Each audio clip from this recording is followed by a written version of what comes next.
So the dam has a capacity of 170,000 liters.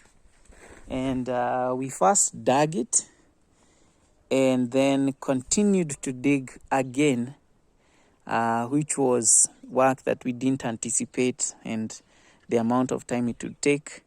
It has been sealed off with a hard plastic cover on the inside, as per the earlier photos shared. And then we have put the plastic dam liner, which is about, I think, 1 millimeter thick or 1.5. I'll just have to confirm on that. And we have this net here, which is to hold the leaves or any sticks or things that are on the surface runoff. And after this, it goes to this stage, still allowing more of the materials to sink in.